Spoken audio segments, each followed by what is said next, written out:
Yeah. I like playing with you, dude. That is great. Hey, one thing real quick, just when you're playing, try to point towards it so people can see your hands and your frets and stuff. Sorry. I know. That's cool. Like when we're talking, you can point towards me. So everybody wants to see that cool that stuff you're doing. That one lick you did there, what was that? Yeah, Something in there like some Junior Brown like stuff? a- What was that?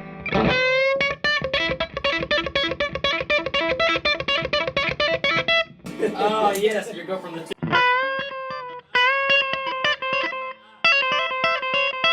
I'm going to be working on that. Yeah, Anyway. that's a fun one, yeah. Ladies and gentlemen, how's it going? Happy Wednesday. Another edition of this Guitar Gate Live session. And I got Matt Berry with me today, Hello. who we just met for the first time today. That's right. And it's going great, man. I really like your playing style. You're such a cool guy. And so let's talk about what you do around town. A lot of people that come through are like myself, are on the cover band scene, and you do some of that. But you also have an original thing called Classified Frequency. That's right. And that's what I really want to talk about. Sure. And That's and what we'll I talk really about want. your gear. Yeah. So why don't you introduce yourself and tell us what you're doing around town, man? I just play everywhere, anywhere I can, basically. Yeah. Like I said, I have an original band called Classified Frequency. That's kind of my heart and soul for the past, as long as I can remember, when I was in college. And How long have you been doing it? Sadly, I've only ever released 2 EPs, Yeah. and we have a third on the way, which I sent you. Yeah. And but I came up with the name my sophomore year in college. Yeah. So that was probably more than 10 years ago. Yeah. And dude, like I was telling you before we jumped on camera, I listened to a couple tracks and I like how there's hooks and how pop oriented it seems to be, and I just love that because obviously we all want to write hooks, but you just don't hear many all the time. And so I was pleasantly surprised. I was like, this dude's trying to stay in my ear all day. Yeah, I grew up loving that stuff. Yeah. I grew up being trained in jazz. Right. But all the music I listened to was like pop rock and Michael Jackson and Cheap Trick and bands like that. I listen to everything. But pop was always, my biggest thing with Classified Frequency was always, coming from a jazz background, was why can't you write songs that are hooky, that are fun to listen to, but are smart? That's the hard stuff to do. It's like, can you come up with something intelligent, smart, tasty, but then have like the regular listener get that bug in there. And for me, it all goes back to Michael Jackson. Yeah. Like if you listen to Thriller or Off the Wall or any of those records that Quincy Jones did, some of those songs are super simple. Like Beat It's like super simple. Yeah. But a lot of those songs are insanely complicated because Quincy was writing jazz charts for Frank Sinatra like 20 years before, So when I listen to that, I'm like, but that's the thing, nobody notices that. Yeah. But the musicians are like, what the hell is going on? I know, but the listener just hears it's got that great hook, song, man. Yeah. So that was kind of my thing. It was like, why can't you write great songs? And that's essentially how I play too. Like all that weird modal outside insanity that I do. I love it, and I want you to show us some examples before you go. But for me, a lot of it came from that, which was when I got out of school, I was like playing all this jazz. And when you go to a conservatory, not to say anything's respected, but they tend to like the avant-garde. Yeah. You know what I mean? Yeah, you can do some weird shit. And they're like, this is great. Yeah. But right when you get in the real world, nobody wants to hear that.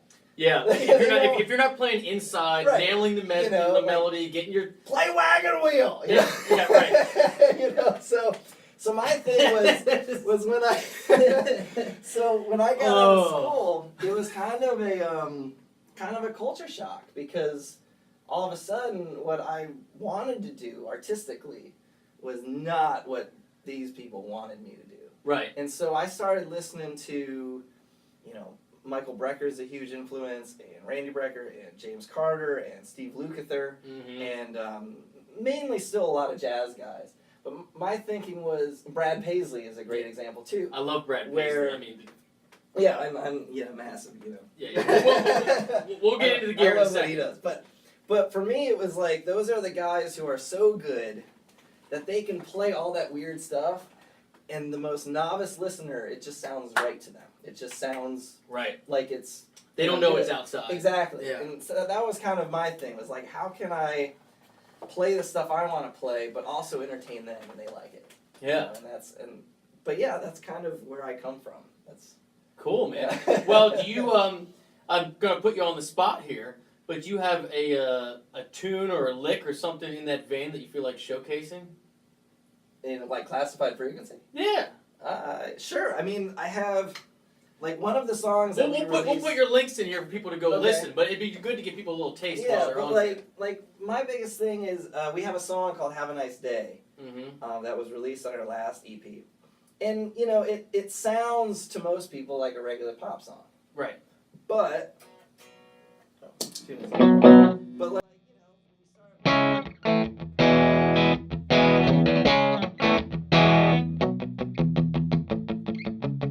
it's a very simple kind of idea. Right. But then what ends up happening is you.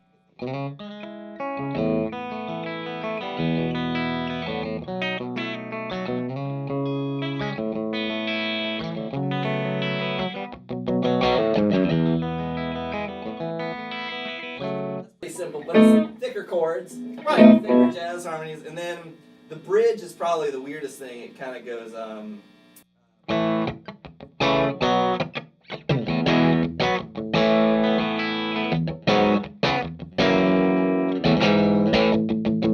And stuff like that. And That's cool. I like all the voice dating you're doing. yeah, Man. and it's a lot of. It sounds familiar. Yeah. But it's thicker. There's a little bit more, kind of Harmonic going meat on. to it, Yeah, yeah. I had a student who really loves that song and wanted me to write it out for him. So I wrote it out for him, and he was just like, "What the hell is this?" It's just like I don't know any of these chords. Yeah. And but that's kind of where I come from. It's kind of, a lot of the stuff sounds familiar, but then it kind of takes a change. Like there's a new song on the new EP called Black Eye, which has a Latin jazz guitar solo. And you love the Latin jazz stuff, I do right? love Like Latin jazz. you're in that. I was telling you before, like you got to get with Sean Yeah. because like he used to do that stuff out in California, and I know he's itching to do it here.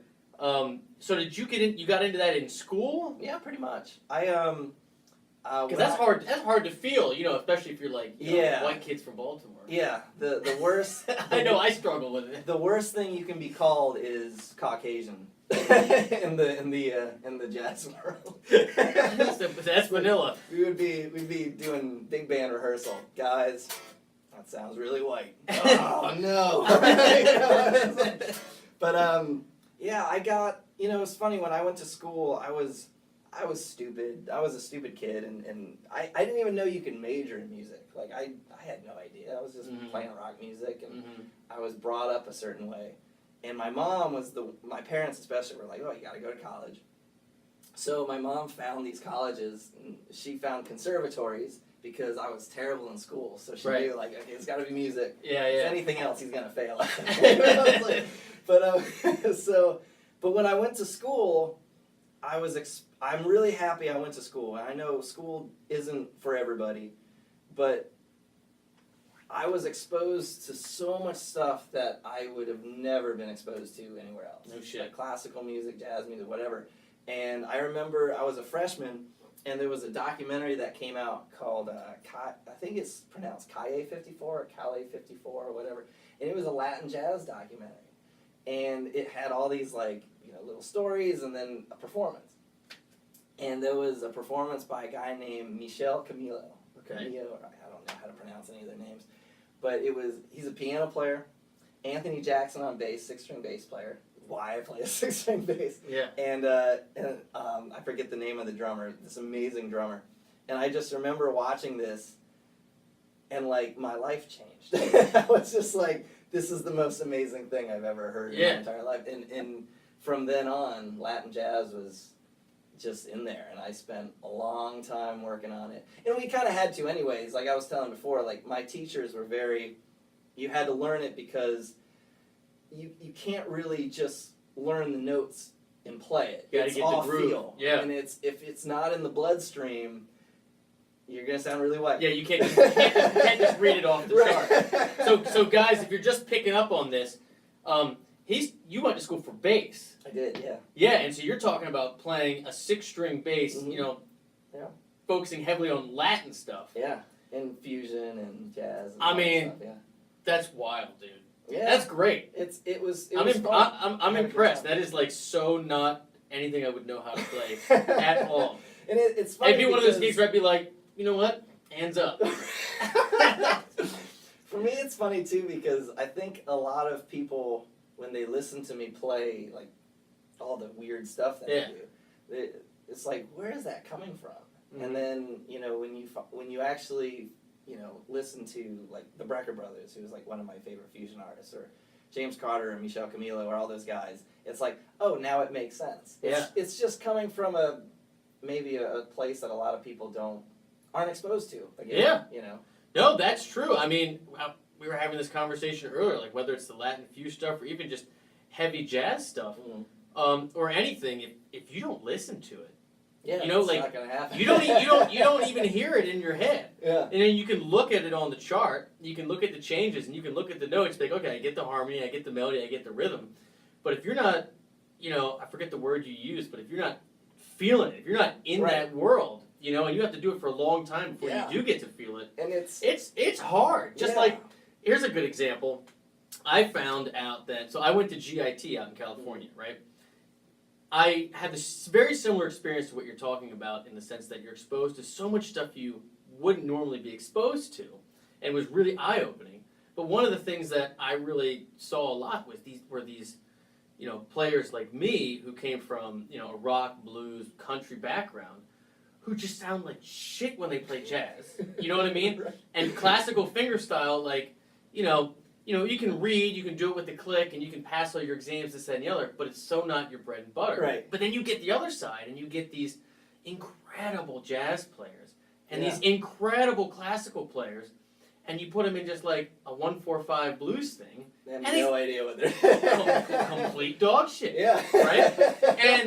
And everything else in between, whether it's reggae stuff, and so I hear you, going to these schools, like, it's so great to be introduced to all these different things, but there's so much of it that's just like, if you don't spend a lot of time trying to really get the feel down for whatever you're working on, especially, more outside stuff, it is so hard. And I'm so impressed with people that can, like yourself, that can easily flow from something that's country-based, into a jazz-based thing. Like, for me, it's always kind of... And have different licks and different lines and different feels. And not just, like me. Yeah, this works with chicken picking, and it works when I'm playing Pantera. Right. You know what I mean?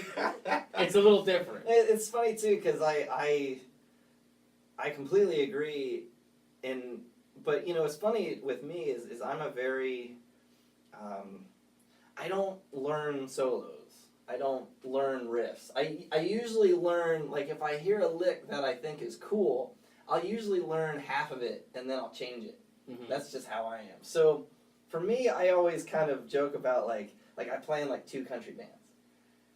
And people know me now as, like, oh, that's country guitar player, yeah. I'm like, I would never in a million years call myself a country guitar player. I have way too much respect. The ring's a dead giveaway, which we'll get to. But it's like, I have way too much respect for that to go, I'm a country guitar player. It's just, for me, it's like, I kind of, for as long as I can remember, I've always picked and choose things. And it was funny, when I was younger, in my younger days, in my high gain days, I was using these crank amps. Sure. And playing like Fall Out Boy, and all this stuff. And it was funny because, like, I would play, and none of this would come out. Because it's, compressed with gain, and it's all... So everybody... Not only that, it's not going to bleed through. Yeah, right? exactly. You're not even going for that sound. And most people would go, oh, he's just a metal, hard rock guitar player. But I'm still playing the same way I always pick. Right. I've been doing hybrid picking since I was a baby. That's Once all I you do. start, you can't stop. I literally, like, if I have to do, like, all picking, I have to really concentrate. Because I'm so used to using my fingers. It is so true, especially with rhythm comping stuff. We're used to like separating your bass lines and your triads. Mm-hmm. It's so hard to go the other way. Yeah, and then, the other side of that is, I play some of this stuff with, like Devin Nichols, who's this country singer I work with. We do a lot of songs that are... And that's all original, right? Yeah, we do some covers, but it's all her original, her songs, her thing, Yeah. And, but what's funny is we do some songs that are, like, super picky. Yeah. And I'm terrible at that. I don't do that. So I'm like, you know, oh God, landslide. It's like, I can't.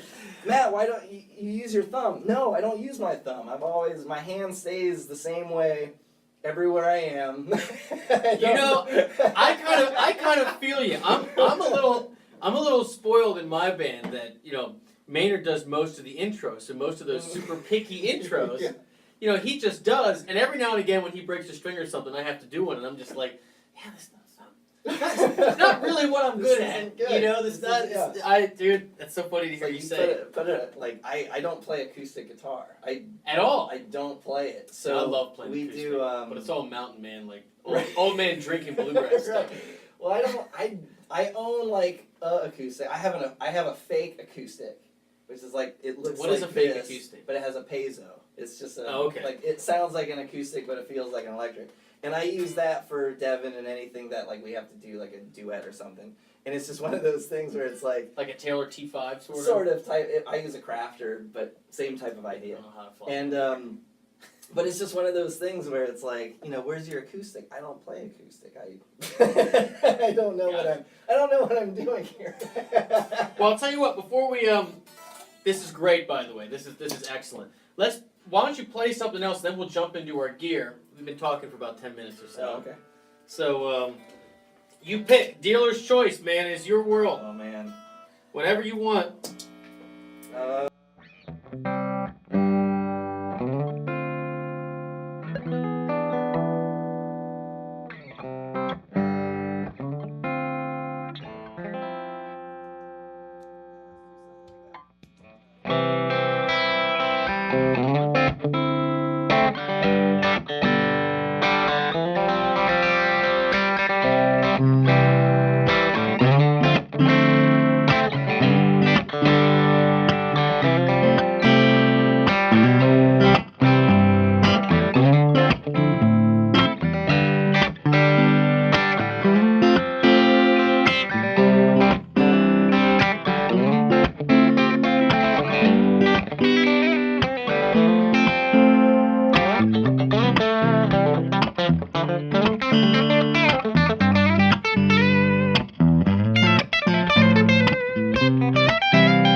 Sorry. No, I dude, lost my place. that's great. I love that you're just going for it. Like, you know what? Screw it. I'm just gonna attempt all these crazy licks. And then I'm like, all right, I'll give it a shot. I'm just like, you know what? I'm gonna go back and let you do that stuff. That's kind of my whole creed, which is just if you're gonna hit a wrong note, make sure everybody hears the wrong note. I'm not playing. You know what? I don't play it safe at all. Dude, I love that.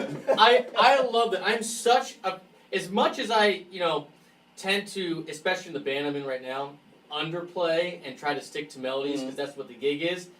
I love fearless guitar players that just always just go for it. Like, I always think of Buddy Guy when I think of that. Yeah. Because like he will just stand on the front of the stage and just like bend the root up like just like a half step, and he'll just like look at you out in the eyes and just like let it ring, and just look at you like just take it, Right. just take it. Just like, and you know what? You're gonna learn to love it. He'll stand there for like 30 seconds, and like, we'll be seeing.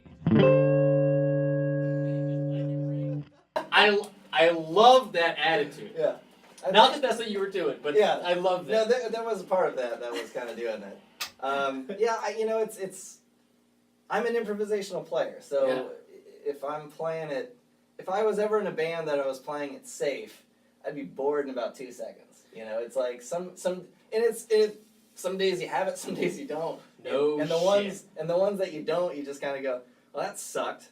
Well, Yeah. let's try the next one. You know what? That's true though. But if you always, not that you don't try to sound good, but if you always go for it and take chances, the more you do that, if that becomes like your playing style, more often than not, you stop screwing it up and you start hitting stuff that's great because you're so used to not playing restricted. Yeah, exactly. And something I need to do more if of. it feels, if it feels right, like a good show will just happen.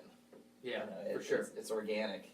I like that. I don't play in bands that have tracks and shit like well, that. you can't, And like, I don't want to go off on a tangent here, but it's like, I get that, music is a product, and that, bar, club owners, whatever, want what they want because they know if they spend X on this, then this will bring this many people that buy this many drinks, and it makes sense to them. And that so bands put together that formula, like with the tracks, with the lights and everything, so that they can make a living and do that. I get that, but shoot me in the face. Right. That is like not what I'm trying to do. I played in a band. But people do it, and they're busy, and they make tons of money. Yeah, there's, that's music in general. Is usually it doesn't matter.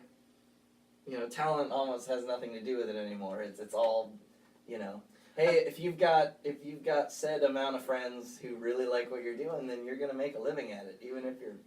I mean, that is true, but I will say it's hard to find friends that like what you're doing if you suck. That's true. That's true. Because I'm not even gonna start dissing on electronic music or anything like that. Oh no, not at all. Because it doesn't mean you have to play an instrument for you to make good stuff that people listen to. Right, exactly, and dance to. And it's all whatever you want to do. My biggest thing though is I grew up making it up. Yeah. That's what it is. So when me too, I can relate to you. I can tell by the way you play, man. So when somebody goes like, "Hey, you didn't do that guitar solo from the record," I'm like, "Who gives a shit?" Like, say, not only who cares, I haven't even heard it. Right. I didn't even listen to it twice. I listened to it 5 seconds. I hear you. It's a 1, 5, 6, 4. You were like a breath of fresh air. Fucking pop. Anyways. All right. So now let's get on. We can talk about this forever. Let's get on to the gear. Okay. So I want to start with the amp, the Dr.Z Z-Rec. I used to have one of these. I sold it. I had the combo with the power brake in the back, or the Z brake, whatever they call it. Loved it to death. Sold it because I'm one of those dudes that just like when I get something, I get rid of something. Yeah. I don't collect, I just don't. But I miss it, and that thing is still probably the best sounding amp I've ever really heard. It's amazing. It is amazing. So tell me about it, why you got it, how you like to run it, what this big thing is up here. Sure. Let's talk about it. I like I said before, I went through that whole high gain phase for a long time, and I went through this kind of, I always call it my 3 years of tone purgatory, where After 3 years, you just start over again, no matter no, what? it was just like, I got to a point where I knew what I wanted to sound like, but I didn't know how to get there. I didn't know enough about amps, I didn't know enough about gear. I didn't know anything. I always let the amp do the job. I was 30 years old before I bought my first overdrive pedal, and it's that guy. I still haven't bought one. Really? Yeah, there you go. I never bought them. I bought a distortion pedal, but I haven't yeah, bought an overdrive. I always let the amp do its thing, and I started learning about. Well, the big thing was I was a big Butch Walker fan, and I started listening. And he did the high gain thing for a long time too, and then his stuff just started sounding a lot. It just had so much mojo to it. Like it was bright, it was clear, but it had like balls to it. It was this thing, and I also realized like I said all that picking stuff doesn't come out when you've got a bunch of gain on. So I started kind of hearing more guitar players that I liked what they sounded like more than what I was doing. And when I started playing in a country cover band called Delta Spur, which I still play with. Mm-hmm. And I had never played country for real before. Yeah. It was something I grew up taking because I just loved the way that they played. But I didn't really know anything about the gear, how it sounded. Sure. I didn't even know what compressors do, and now I have 2 of them. And so I don't have one of those either. I want to try your rig though. But before you go. yeah, sure. But but diving into country music, and then Butch was kind of on that same path, and so I started kind of learning about I really like the way Brad Paisley sounds. He uses EL84 based amps. I didn't know what that meant. So I had to learn all this stuff. I had to learn about pickups and all the capacitors and potentiometers and all that stuff. And so I went through all this stuff. I was playing. I have a vintage Fender that I got. I have a 3 Monkeys amp that's really great. And I endorse them. They're awesome. And the amp that I bought from them was one that Butch actually used. Right. So I was kind of going through this thing where I was like buying what my idols were using to try to figure out what I wanted. Yeah. And I remember there's a YouTube video, of it, of Brad Paisley plugging in the stadium. In. Yeah, he's just plugging straight in. Now obviously he's got like 2 ribbon mics on it, and it's being compressed obviously, but it's just him playing straight into the brutal. And it's the best sales video they could ever have. And I was basically like, that's what I want to sound like. That's it, And so I got this and used, and after about 6 months the Z's fell off because they didn't glue them very well. Mm-hmm. But who cares? But I started learning too about just how amps work. So like I don't believe in master volume amps. I don't like them. I like to find a wattage that I like, set it, and forget it. Because even if you're pushing preamp tubes, an amp still has a sweet spot. Yeah. And if you start bringing it down, you're losing that sweet spot. Mm-hmm. So I got rid of all master volume stuff. I learned about voltage, which is this thing. So this is the Furman Power Factor Pro. This thing doesn't keep it at 120, but you're at 120, so we're good. Yeah. But it filters it, and it kind of does its thing to make things work. It's much more noticeable, in my opinion, on bass amps. Okay. But I started hearing the fluctuations, and if I'm at 120, it sounds a little different than if I'm at 118. That's so wild. I've never messed with that at all. And the other thing is if you're playing in a place that has high voltage, like I've played at places that are at 126, well, you're about to blow the amp. Yeah. That's why tubes die. Like the Purple Moose. Right, exactly. I blew my Dr.Z 2 times. 2 times at the Purple Moose in Ocean City. Yeah.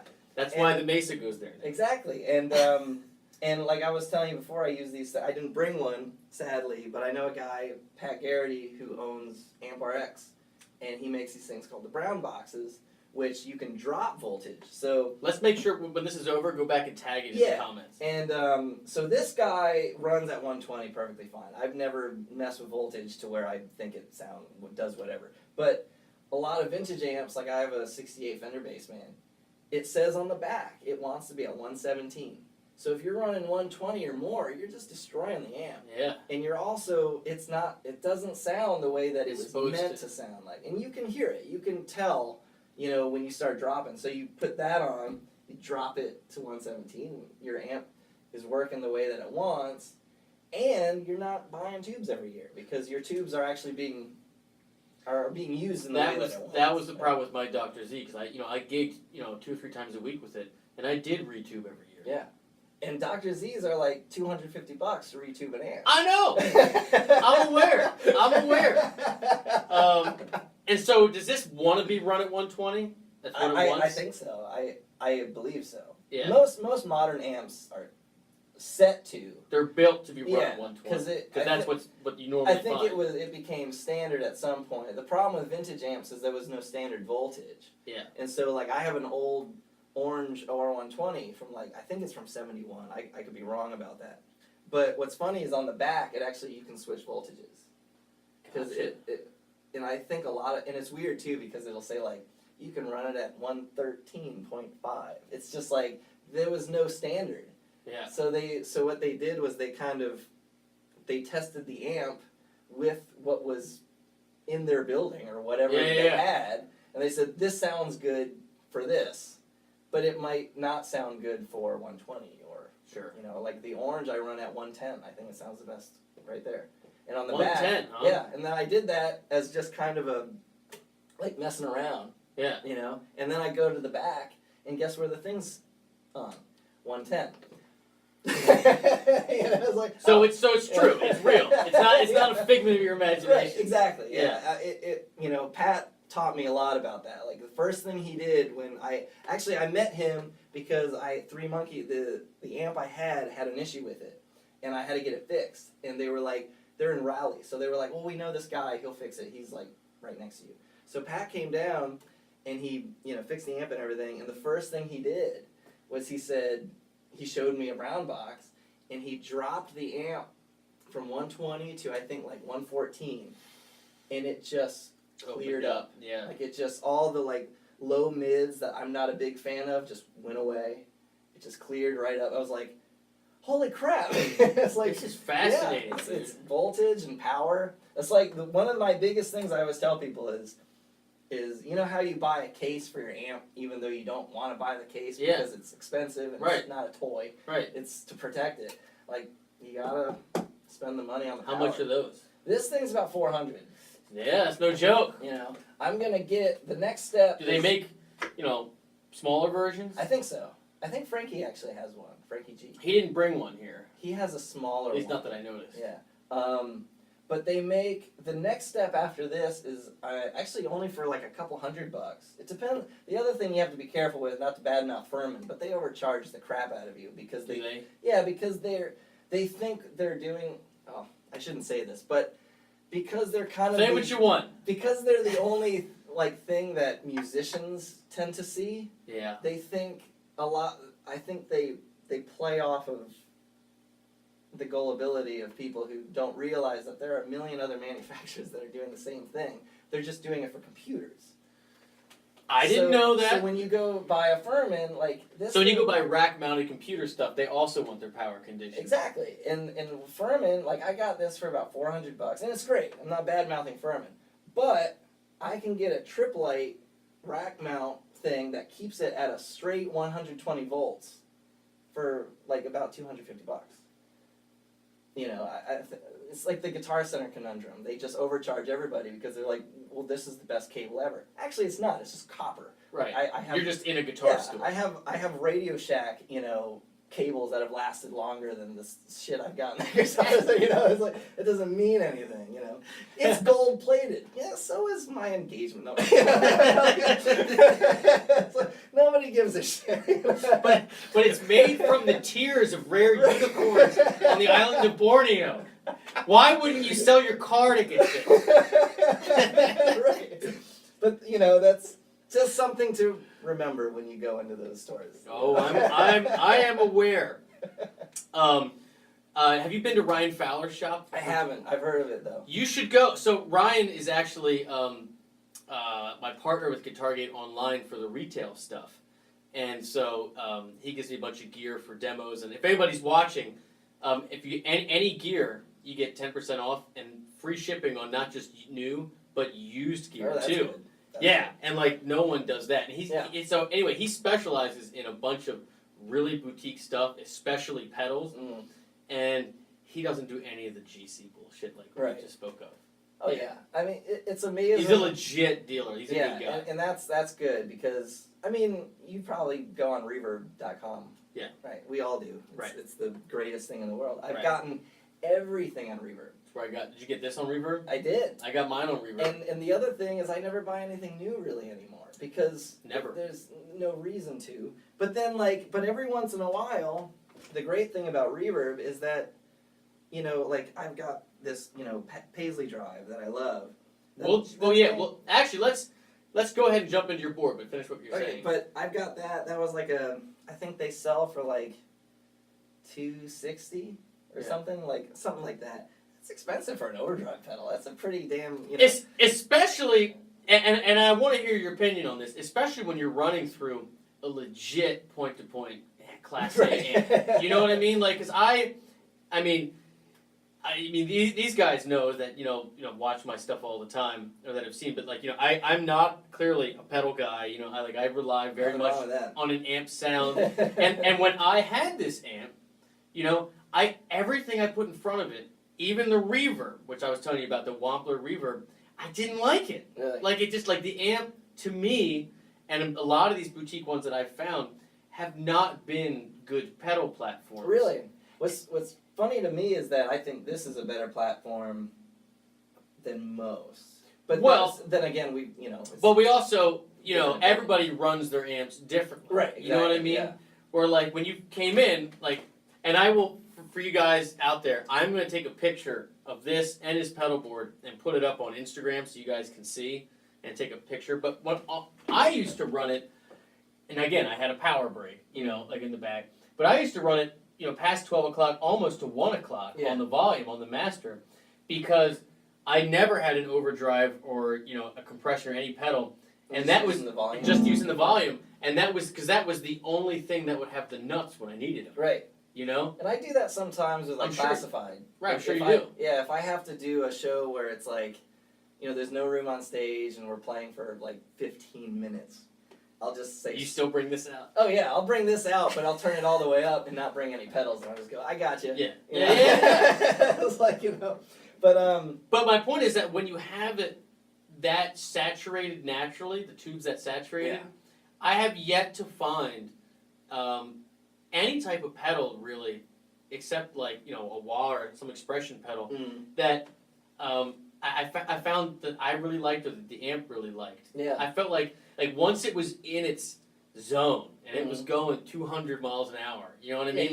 It didn't really like anything. Yeah. Yeah. I agree. I mean, there's when I was running, but it's very gig specific, clearly. Exactly. Well, that was kind of my thing. Was when I started playing country in country bands, I had to go to pedals because you need different sounds. Yeah, you need more control. And especially with Devin's thing is pretty modern and it's pretty straightforward, heavy rock and ambient and basic stuff. But the cover band, we do a lot more classic stuff. So there's got to be that super clean chicken picking, and then you got to be able to get saturated, and then bring it back, and so I kind of had to change my whole way of thinking. And one of the reasons I bought this is because it's based off of an AC30. It's basically an AC30 that does an AC30 better than it could ever do. And the biggest problem I always had with AC30s is that the top end is always wonky. You can get it. I've actually never liked one that I've played. Really? It's the I top. also don't like anything. I'm really into the sparkle. I like a lot of sparkle. Well, you get the sparkle and shine with this thing. And with Voxes, I've always found that it depends on the amp. They're more consistent now, the vintage ones, you always had to be careful because you could buy a 64 Vox for like $6,000 and it could be a shitty one. And then, like, ugh, this sounds terrible. Jim Ebert, my producer, did the Marvelous 3 Hey album record. Okay. And I remember he told me, he said, we auditioned a million Vox AC30s. We ended up using a new one. Because it was like the old one, we just couldn't get it right. Wow. And I've always found that the top end, sometimes, like, this limits itself nicely. It doesn't get too, crazy. Where the top end on those can get a little nuts. The bottom end is terrible on those. I know. And like, where this has all the bite you like, want. It Dude, just smacks you in the face. So one thing I always love, I know that people are like, dude, they've been talking 15 minutes about this one amp. But the one thing I loved about this amp and that I miss is that it was the most touch responsive and dynamic amp I've ever played. Well, I mean, like, 'cause like this amp, again, I'm not a big fan of this amp at all. But, or any, the stuff I really have. But it's true. I'm not a gearhead. I'm not. Like, I like to gig with stuff that I don't have to worry about if a beer gets spilled on. Right. Or like throw it in the car. If someone steals the guitar while I'm in the bathroom, like, it's not gonna ruin my week. Right. You know what that I mean? was Like a bummer. Yeah, and I know that's ridiculous, but that's really, how I feel. Like, I don't like being nervous about having 10 grand worth of stuff out with me. Right. I don't like that feeling. I like feeling like I can leave it in the car if I don't feel like unpacking it. Right. Anyhow, but this amp, I remember that it never had a true hard ceiling. Right. Like a lot of, any amp like this, once you get to about 80% of your attack, I can start almost ripping the strings off, but it's not getting any louder. Right. Where that, Yeah. like it will always go louder if you hit it louder. It never hits that peak. I guess it's compression point. Right. I feel like it will go. Oh yeah. No matter what this set on, it will go like whisper quiet. Yeah. Or like razor blade to the point where you can hear the string about to break just with your hands. Yeah, and the first jam we did. Yeah. I never touched the volume knob. Right. I just. Right. And it just goes to show about the amplifier. Yeah. Now I never typically have to run it that way because I'm in bands and I know. I'm just going. Right. I know. But yeah, you're right. It's very. It's funny. When I first started getting into all that stuff, I had a Marshall Vintage Modern, which pissed me off. It was the worst. Anyway, it's a long story. I bought this amplifier. I loved it. It sounds great. And then I did a gig with it, and it wasn't loud enough. It was a 50-watt amplifier, and I couldn't get it to boost. I couldn't get it over the drums. And I took it to Jeff Bober, who was East. Yeah. And he basically was like... his stuff sounds great, too. Yeah, his Frankie stuff is brought one of those, amazing, and I was like, man, that sounds really, really yeah, good. his stuff is great.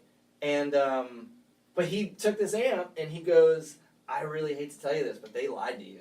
This is not a 50-watt amp. It's barely pushing 30 watts, and it's not a good 30 watts. This thing was made in It's not like this 30 watts. Yeah, like this thing's loud as It's louder balls. than any 100-watt Right. stack you're going to bring through. I have a 87 Silver Jubilee, and that thing's all the way up, and this thing's so louder. I'm like, holy crap. Dude, I know.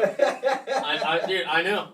Like, we play, I used to play gigs with a combo outside, like Ravenswalk, like open air. Just boom. Thousands of people still have the power break on. I've got, out of the shot, I have my baffle, which I have a wall that I literally put over it so I don't kill anybody. And it's alright, no one's at the house. Yeah, you can crush the camera. That was a fun text message conversation. So what's your noise limit? Yeah, there is no noise limit. the kids are not here; they're at school. All right, let's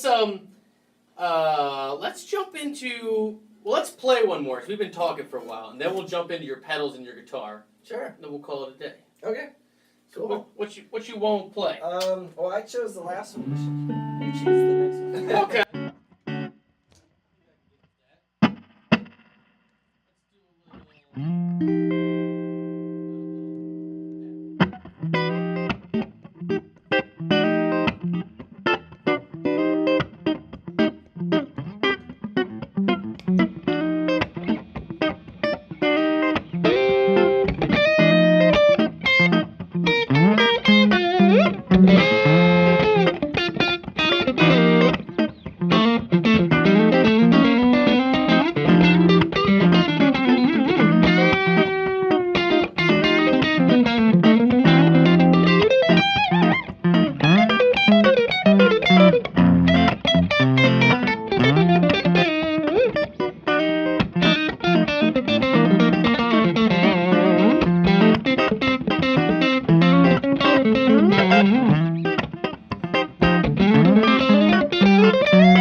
feeding off of you. I'm just playing weird stuff. All right. Well, let's talk also about. working on like 4 hours of sleep, so the weirdness is getting amplified. It's a judgment-free zone, my what friend. happens when I do this? That didn't work. I'm gonna do it again anyway. All right, let's talk about your. Let's do your guitar first. Sure. This is my first Telecaster I ever bought. I love that whole color scheme. I don't even know what you call Yeah, it. they I call it the bowling ball. Yes. Yes. That is what to call it. It's apparently they did like a special run, and they literally took paint in a barrel, swirled it around, and then dipped the body. So whatever it dried as was the thing. You get what you get. Yeah, and these are like, what's funny is I get two people. I get the people who think it's a custom guitar, and then I get the other people who actually know that it's the cheapest guitar you can buy. Is it a Mexican-made one? Yes, it's Mexican. I got it for $200 I love it. at Victor Litz I love Music it. Center, where I used to work actually. At where? Victor Litz Music Center Gotcha. in Gaithersburg. And the first thing I do, I like this neck. It's a Fender Modern C. And so I have this neck on every one of my, this is the first thing that I get. Gotcha. If the neck is there, I'm good. If the neck's different, I won't buy it. I'm just very specific.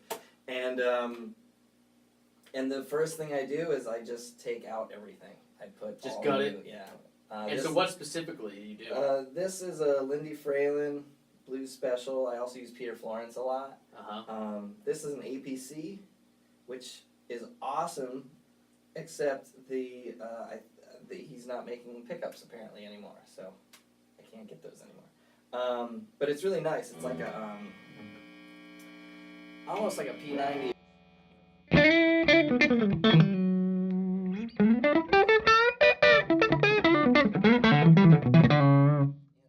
It's just a little fatter than a basic Telecaster, in my opinion. Yeah. And it sparkles really nice with like the compressor. And I switched those out. I put a lot of Telecasters, they put 250K potentiometers in there. I don't use those. I use 500K, which are a lot brighter. Really? You Yeah. hear the difference, huh? Oh yeah. When I had 250K, to get the brightness I wanted, I had to turn the cut and the treble all the way up. It was terrible. And so then I learned that, lo and behold, you can change the sound of the guitar by the potentiometer. I had no idea. So I use 500K pots, and then I use this has the treble bleed circuit, which for anybody at home, a lot of guitars don't have treble bleed circuits. So when you turn it down, you don't lose any top.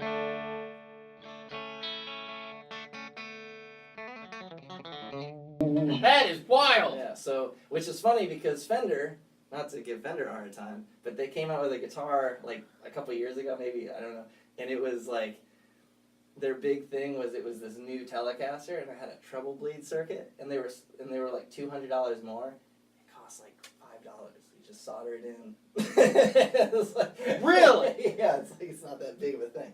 $5, they Yeah, it's upcharge like- 200 for it? Oh yeah, I Because mean, people don't know. yeah, they're just like, hey, you don't lose any top end, you'll pay for this. That's pretty slick. So- Man, I'm learning all kinds of stuff today. Yeah, so that was the other, like, the tone purgatory, was learning about all this stuff that I just never thought about. And then, so I got the treble bleed circuit, and there's different modifications of treble bleed circuits. There's like the Duncan mod, which they put a resistor in. I won't get into that because it's nerdy, and I'm already single. Anyways, and then this one, I think the tone capacitor is I think it's a .22, but I think it's like a ceramic pot. And basically the tone cap has different values as well. So you can get like .22, you can get .47. Oh my god. And it changes how the top end rolls off and how it feels when you roll it off. And that's really what all those things do. And then there's different materials. So this one's Right. cheap. This one has a ceramic thing that is pretty standard, and people swear by them. It's all just, whatever you like. But some of my newer like guitars, I put these Emerson oil and paper pots, which are like these big things, and they're really cool. They all have a different sound, and they all have a different feel of how they. Now I don't spend a lot of time doing that in the bands that I do, but it's fun to play around with and kind of. Gotcha. Know what you're doing. Yeah. Well, while we're talking guitar, let's talk about this big thing on the wall behind you. Oh yeah. So with classified, we were talking about classified frequency, and actually I don't have to unplug it. But what's funny is we haven't done a show in so long that I haven't really gotten to bring these out. But with classified, This is such a cool guitar, I man. use this guitar, which is a 1989 Gibson, not Gretsch, Chet Atkins. And apparently a lot of people Awesome. A lot of people don't realize he played Gibson.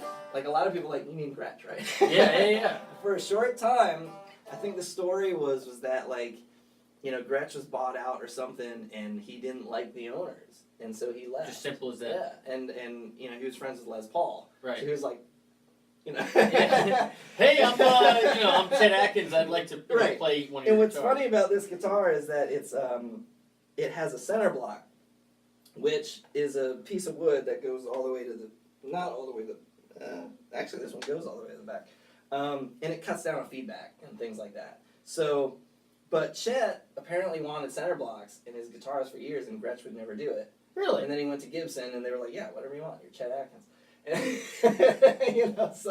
So they built him this, and this one's 1989. They changed some stuff. The red markers turned to like the Gretsch half moons later on, and the switch went to here. So my biggest thing was to find an original one where the switch is down here, and you have the 80s, the super 80s blocks. It's great. And to be honest, it's they're not super expensive. Just because something. Are they just hard to find? Yeah, I mean, it's like it's like American Pickers, right? It's like just because something's rare doesn't mean it's worth anything, right? It's like, it's like so. I have lots of rare Right. stuff. Yeah. So, but this guy, I was playing a Epiphone Sheridan, and I put Duesenberg pickups in it, and I just love the way it sounded for CF, and I have a specific pedal that I kind of use for them, and I have to have two of everything just to make sure that I have. If something breaks, I've got something that's comfortable. Yeah, you gotta have redundancy. So I started looking around, and I'm a huge Cure fan, and this is the guitar Robert Smith used in the Disintegration and Wish era and stuff like that. Yeah. And the more I found out about it, the more I fell in love with it, because it's super thin, but it's massive. Like it's huge. It's like huge. The biggest thing in the world, and it's great for me because I'm introverted, so I get to hide behind it. And and so I put the but nothing's changed except for the back pickup. I put my Duesenberg pickup in there, and I put a Wilkinson roller bridge in because the original bridges were just terrible. And guys, again, by the way, I'm going to take pictures of all this and put it up on Instagram and Facebook for you. Yeah, and this thing's weird. It's the old school style, so the bridge floats. Yeah. So you have to like measure it and make sure it's right, because when you take the strings off, it just comes off. It just floats. It doesn't. It's not hooked in at all, and ebony fretboard. I mean, it's like probably the nicest guitar I've ever owned. Yeah. And I bought it in China. And that's... You were in China? No, I was not in Yeah. China. I found it on reverb.com, and I was just and shipped it from China? Yes. And I was like... How much was the shipping, by the way? It wasn't bad. I think it was like $100 or something. And it took 2 weeks? No, it took 3 days. Get out of It here! was insane. I've ordered stuff from like Maryland, and I'm just like, I got a guitar from China. Where is it? It was like, but yeah, I got it. There was a place in China that on Reverb Has their own planes where they ship I guitars. guess, and they were, and I was really worried because the price is right, because they were selling. I got this for $2,000, and if you find one in the States, everybody wants like $4,000 for it. They're just not worth that. Yeah, They're just not. Yeah. And everybody thinks they have something, right? And a lot of them were reissues, that were not original. So I found this one, and this one's in supremely good shape. Gorgeous, man. I was a little like, I don't know how I feel about buying a guitar in China, but it was, the Reverb has the preferred seller comments, the star rating. Seemed legit. And I just went for it, and it showed up in 3 days, packed better than anything I'd ever seen in my life. And it's amazing. It's cool. What a And great story. And of course, the coolest part is the tuners, because they pop out. Oh, that is so wild. You know, it's just like. So guys, the tuners actually pop out, so each one is its own little string winder. Yeah. It's just like, why aren't these standard on every Gibson? I don't know. Yeah, that's a much better feature than the actual auto tuner that Gibson did. That nobody wanted. No. It's like, look, we know you're musicians, but we don't trust you to tune our guitars. We know you're lazier than that. Oh my God. So yeah, it's a beautiful, fun guitar. And I use this for CF a lot. That is so cool. But I'm playing so much country now that Telecasters are usually in the mix a little bit more. Awesome. All right, well, let's jump in with your pedal board here. Sure. What would you like to know? Well, I mean, this is... So what do you have? And mostly, I want to know what you do for... Because, again, this amp, and like a lot of these boutique Class A amps, they don't have onboard reverb or onboard anything. Yeah. You know, it's just, there's 4 knobs. Yeah. You know? That's all you need. So, and I know that everybody... I agree. But I know that everybody approaches it differently. Right. And it's gig-specific. Mm-hmm. You know? So, what do you have, and why do you have what you have? Especially like, any type of delay or reverb. I'm super curious because I could never find one that I liked with this. Okay. So this is like a smattering of effects that I play in every band. Yeah. That I kind of put together. I'm actually gonna grab the camera while you talk. I use a lot of different things. I have programmable switches and things like that for bigger boards and whatnot. But I'm pretty simple. But I do some interesting things that, like, I have 2 compressors. Right. So if I'm doing... Tell us why you have 2 compressors, okay, so by the way. I had no idea how compressors work, but when you're playing country music, you got to get that sound. Right. And so I was like, oh, I guess I have to have a compressor. And I bought a... I won't say the name of it, but it was a compressor everybody told me to buy, and I hated it. I messed around with it for a year, just could not get it to sound right. Yeah. And then I bought this Wampler Ego compressor, and in 2 seconds it sounded exactly how I wanted it to sound. Interesting. And then what ended up happening is I had a problem with it, to where I was doing a gig, and it would cut signal, and then I'd kick it, and it would work. So I was like, hey, Wampler, I don't know what's going on here. So they fixed it. And I didn't know how long they would have it for. I honestly haven't liked any of the Wampler stuff so far. Really? I like a lot of their stuff. But then again, I'm a Brad Paisley fan. And well, I haven't played that, but I used the same reverb you're talking about. That faux reverb. And I tried the Sovereign, and I really try not to be hard on companies, but... It's just not your cup of tea, yeah. Sovereign is not everybody has their thing, And, but yeah, I ended up doing, I had to send the compressor back to get fixed. Right. And I did 1 Delta Spur gig without a compressor, and I wanted to slip my wrists. Really? Well, let's hear it. Give me an example. So, like, the biggest thing about and the reason I have 2 now is I bought a second one right after that show. Right. And then I just loved both of them. So the first thing I do when I want is...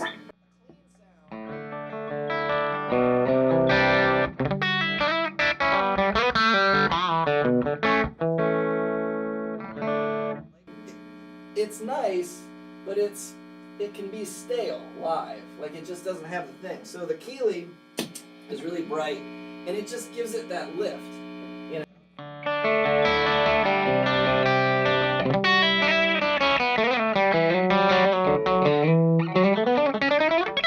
makes all the notes the same volume, and especially being a sparkly bright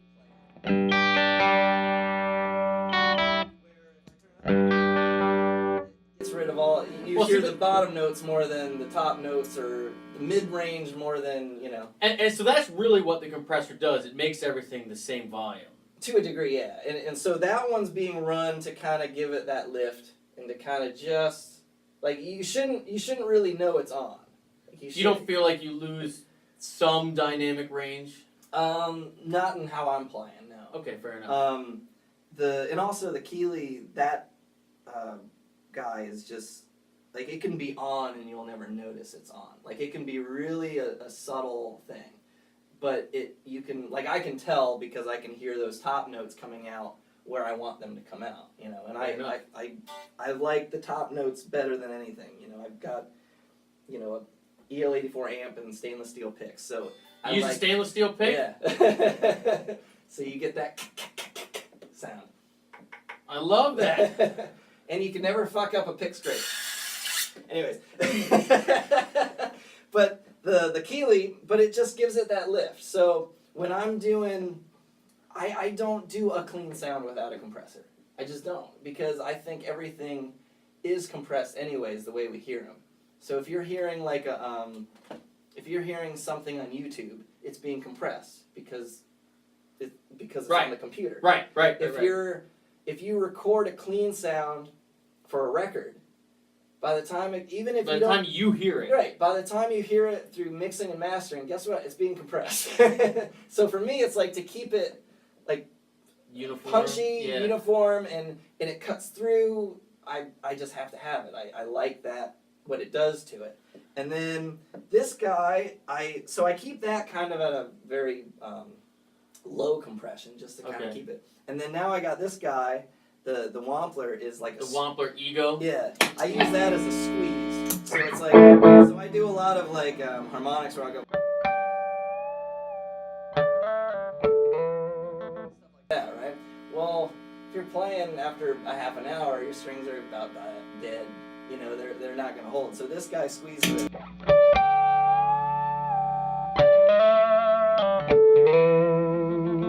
Really hear it. It's also great for the super chicken picking. You know?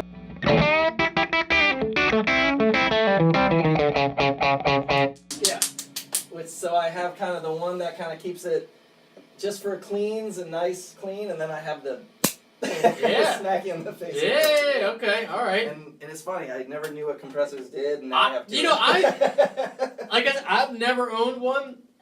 Every one that I've ever tried, I haven't really liked because, you know, it's a subtle thing. Yeah. Well, I've always been someone that, you know, does better with less options. You know what I mean? I definitely understand. Like I definitely get a little panic attack, like when I have like a bunch of different choices to make. Right. You know what I mean? I feel like if you have your pick attack, you have your fretting hand attack, and then you have cable, guitar, amp. You're just gonna play. Yeah. Like when I start looking for different options as far as something to dial in, and like especially when power's different places set together, I just find that I worry about it instead of just like trying to muscle through. Yeah. And what's funny is I'm with you. I've never played one of those, but I get what you're saying, and it sounds good. Yeah, like you can hear it. Compressors are kind of that thing where you can hear it when somebody explains it to you, because a lot of times you're just like, I don't. Yeah. What is it doing?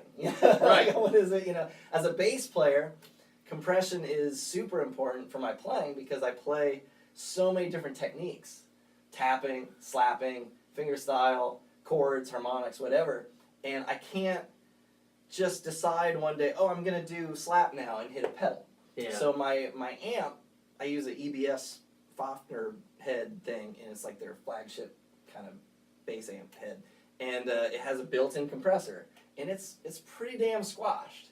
But it's just one of those things where I learned doing gigs. I never had compressors before, and I found myself I can't do any of the tapping, I can't do any of this because it wouldn't cut through. Mm-hmm. And then I was like, oh right, you can get this thing that brings everything right. Yeah. I was like, oh, I can actually play the way that I want to play now. So it's an interesting. I understand what you're saying. I get it. kind of I get it. You're making me want to revisit it. Like I said, before you go, I want to test out your radio. Yeah, sure. And but I'm the same. in the same way as you are, very much so. I am literally the same way. It's just the bands that I have to play in had to change how I did things. Yep. And so when I've put 4 overdrive pedals on a board, and I just go, man, this is awesome. And then after the gig, I realized I only used one of them because I don't want to deal with it. Right. Yeah. It's like, so I know exactly where you're coming from, you know. But yeah, I'm pretty straightforward. But that's the compressor thing. I know we went off into a tangent. Yeah, no, it's all good, man. The Paisley Drive is my main overdrive. It's funny, I always say, you know, people ask me about my gear, and I always go, you can pretty much tell immediately who my favorite 2 guitar players are.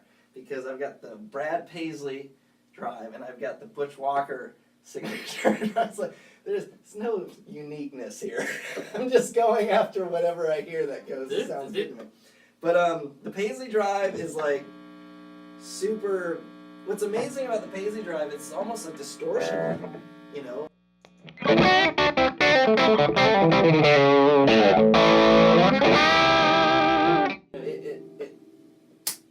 You know, I have this. This is a tube screamer I use. It's a Gojira Effects. Nice. Mr. Sparkle. Awesome. And I bought it mainly because it was cheap and it had Homer Simpson on it. But it's cool because it's a tube screamer, and I kind of dial it in like the Stevie Ray Vaughan thing, where you just it's all output but no gain. It's like just a little. Is that what he used to do? Yeah, a lift thing. It's like a boost. And what's funny is I don't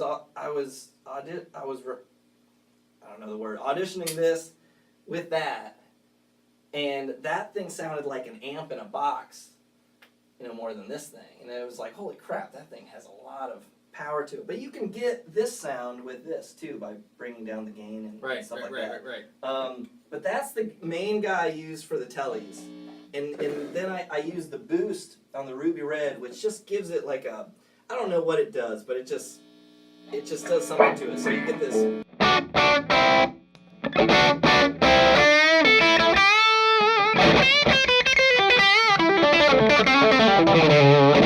It just does some EQ thing that just makes it go, yes! Dude, your stuff sounds great. Thank you. Oh. But what's funny is the Ruby Red, I only use the boost. And it's coming off, I gotta fix that. I only use the boost. And not the overdrive, because with the tellies I found it's just a little too aggressive, like, or for country.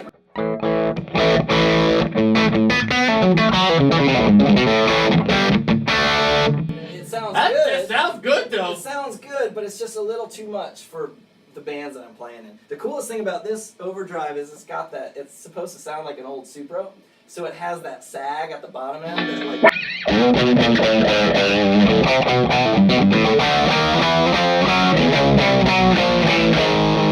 doesn't sag that much. Yeah, it can though. I can get it to a little bit more, but I use it more for this, for the big bodies. Mm-hmm. But it's just a little too much for that. So I use the boost with that, and then with classified frequency, the Paisley Drive sounds like dog shit with the semi-hollows. I don't know why. So I only use the Ruby Red for the semi-hollows. It's crazy how that goes. Kind of a weird thing. And then, but yeah, that thing, what's funny is that was the drive like at 2 o'clock, and you can get more drive if you want. So like, this is pretty much, this is all at 12 o'clock.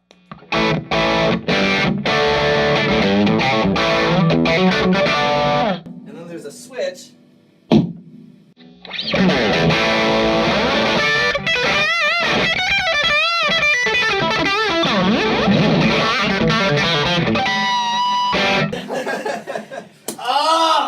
But it's an awesome pedal. It's just no shit. For country, it's a little calm it down. You know, it's too like much fire. Hey Matt, we're gonna do Slayer. All right, let's do this. You know, I'm ready. You know? So those are my 2 main overdrives, and then I have to have a chorus pedal because I'm an '80s geek and I love power ballads.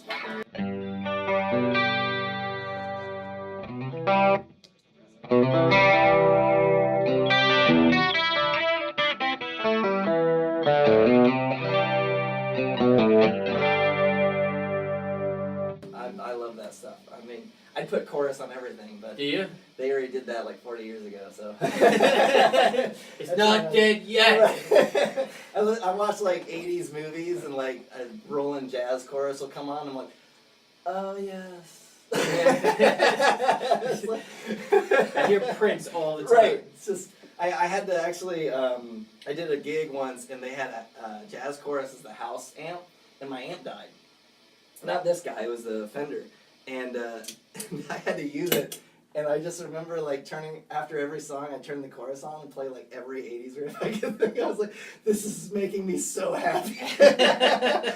So, but this is my desert island because the chorus, I love chorus. That's the small clone. Is a small clone. I have 5 of these because they made them smaller and I just don't trust that they sound the same. They probably do and I'm just like turning into Size like must Howard matter. Hughes or something. Yeah. I don't know. But like I'm so afraid they're gonna change Start washing it. your hands 20 times a day. So I'm so afraid they're gonna change it that every time I find one of these for like under $50, I just buy it. I have like 5 of them now. And but this is the chorus Kurt Cobain used. That's the chorus, you know. And it's just it sounds great. I've never heard a chorus that just It does sound great. good. And then I have the Caroline Kilobyte. I use a lot of different delays, but I don't use them very often. I just like the sound of them for specific You things. do a little slapback for the Yeah. country stuff? Yeah! So this guy,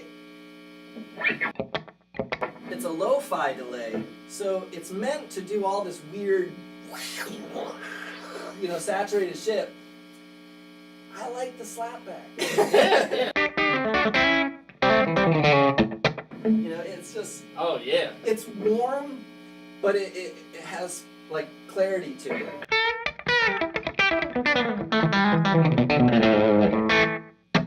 You know, I love it. And Oh, it's got the just. yeah, it's just Ah! there's a warm. I had a talking about Wampler. I had a Wampler analog delay, which was great, but it was just like there's just a thickness that this guy gets that the other one didn't, but it had the clarity of the other one at Right. the same time. And Right. it's kind of, and it's got some. I mean, it's got this second knob that you can like hold it, and it'll just make noise. I don't know if it'll do it on a slap.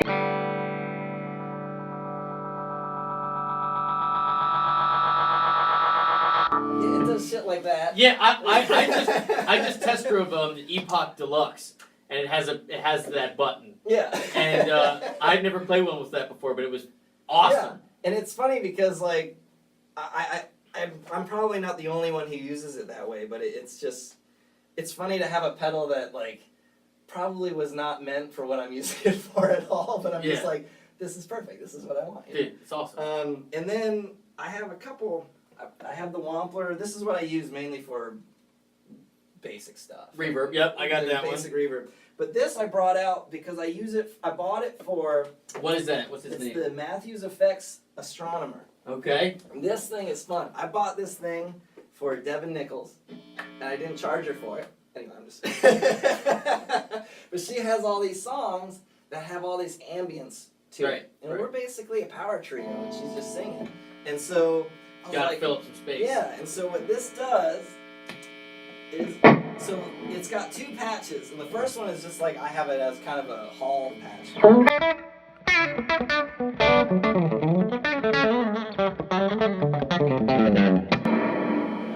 I use it for that solo in Black Eye, the Latin jazz. Yeah. But then you can get the sparkle.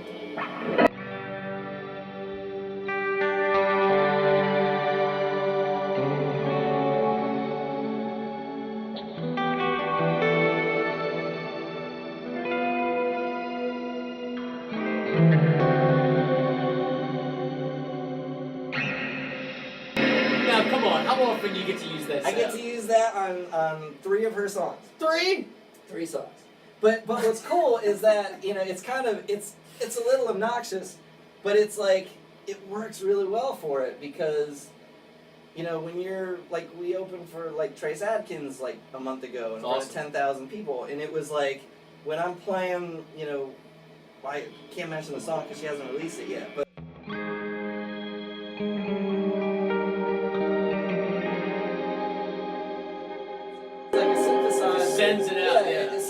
synthesizer is following you without losing, first of all, the clarity of the notes. Yeah. You know, and it's still.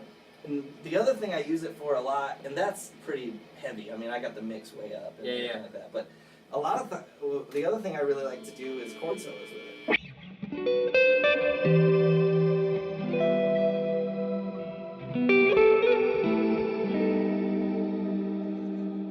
It's just, you know, to me it sounds like those bands that have tracks that play ambient music between songs. Right. I'm just doing it.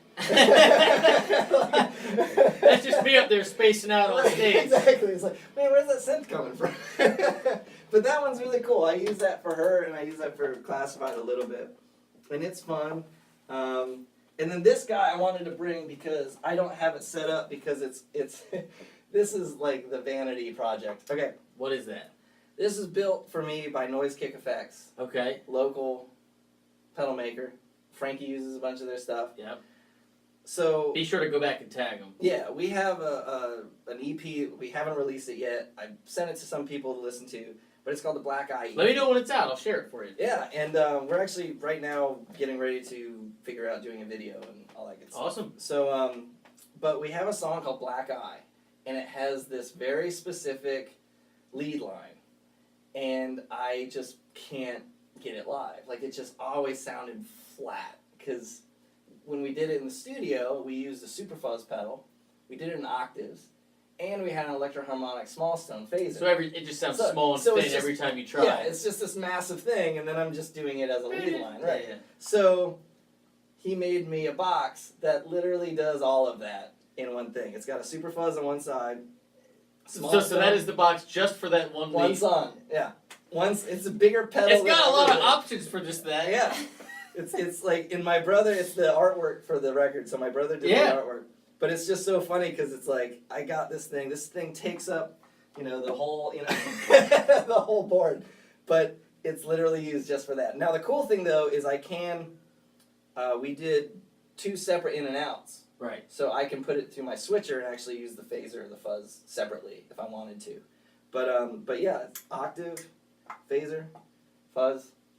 And for one song, it's obnoxious, but I love it. It's really cool. Well, for all you guys that are curious, when it does come out, I will post it so you guys can all hear what he's talking about.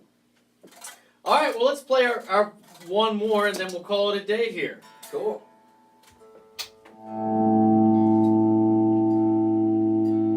Why don't you pick? How about something slow? Change it up. Just something slow. You can get all chorusy if you want. Whatever you Ooh, want. I love chorus. Oh, we were just here. All right.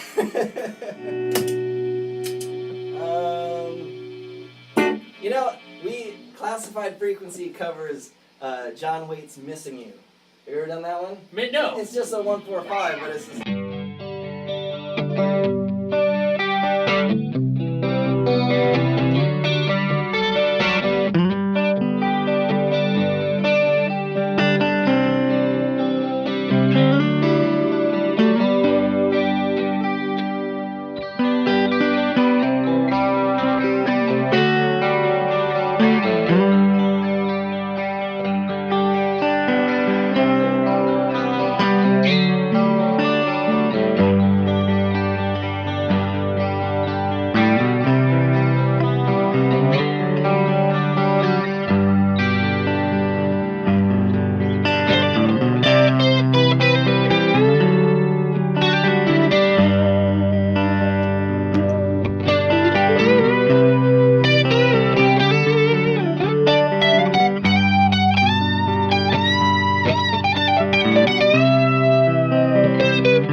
dude, thank you so much for coming over today. Yeah, sure. I really enjoyed this. You have got a lot of cool stuff, man, and you sound great. Thank you. And for all you guys, again, this is Matthew Berry. Yep.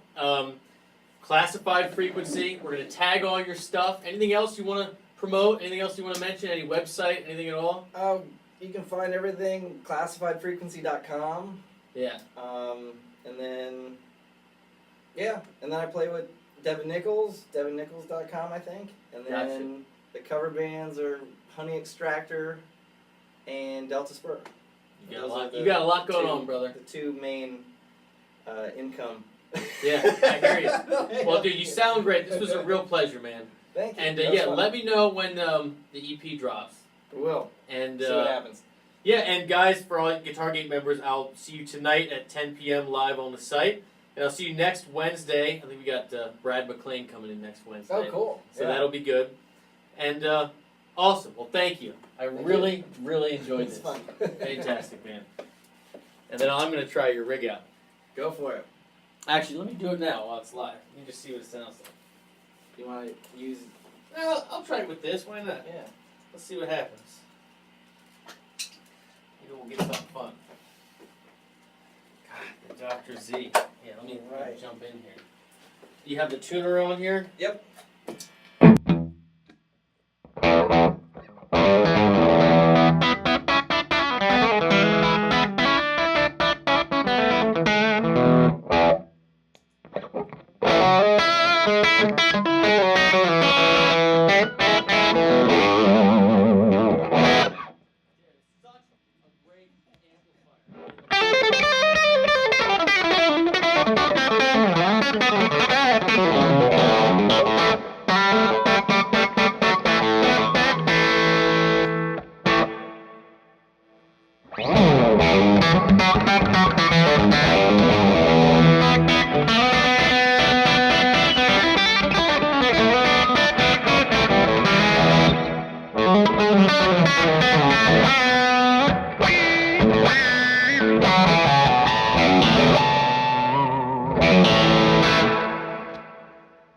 Such a great amplifier. I know. It's fun. It does all of it. You ever want to sell it, I'll buy it. If anything, I'll probably get like 4 more.